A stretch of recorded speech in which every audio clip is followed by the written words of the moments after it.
Hello, everybody. Welcome to Monday Morning Must-Knows. My name is Merlin Rothfeld, and here are three very important things to pay attention to for the upcoming trading week. Now, we'll start things off with one that might not be that important. It's earnings, and there are very few companies reporting earnings this week. You can see we have 65 companies, and we'll start things off on Monday with a company that, well, let's just say they couldn't make it to the party last week when they were supposed to report earnings. ACB, which is Aurora Cannabis. I wonder why they missed. On Tuesday, you have Micron Technologies and IHS Markit.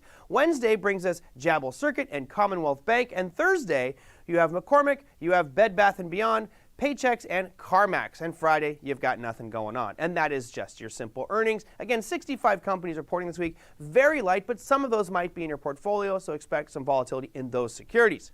Now we move on to the big stuff, and I mean very big stuff. This could shape the rest of the market for the remainder of the year. That starts things off with the infrastructure bill.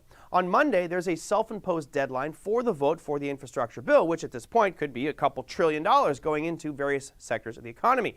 At this point, they are bickering back and forth, as politicians just simply love to do.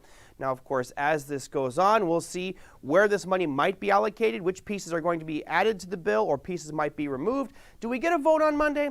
My guess is we probably will, but normally it gets pushed a little bit further down the road because there's something coming up a little bit later on in the week, which they might be using as like a little incentive to get their initiatives put into the infrastructure bill. What is that carrot? It's called the debt ceiling. Cue the dramatic music. Dun, dun, dun, dun. The debt ceiling is an ongoing discussion that's been going on for decades. And really, it's spending. What's that government budget look like? Well, they keep raising this ceiling. And right now, we are hitting our head on it. And we are going to knock our head on it and run out of money on October 15th. Now, this vote should happen on October 1st. If they don't raise the debt ceiling, a couple of simple things may happen. Number one is we start to run out of money. And again, October 15th is that estimated point where we actually run out of money and we have to stop paying our bills. Now, what happens when you stop paying your bills? Well, let's go into a worst case scenario. Worst case scenario is we can't make our debt payments, which means we go into default. If the U.S. goes into default, you can expect these equity markets to have some significant downside movement.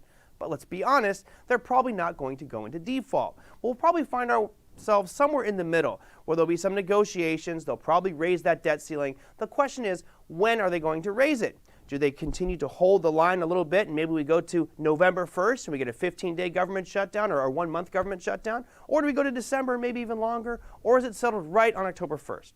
That I don't know.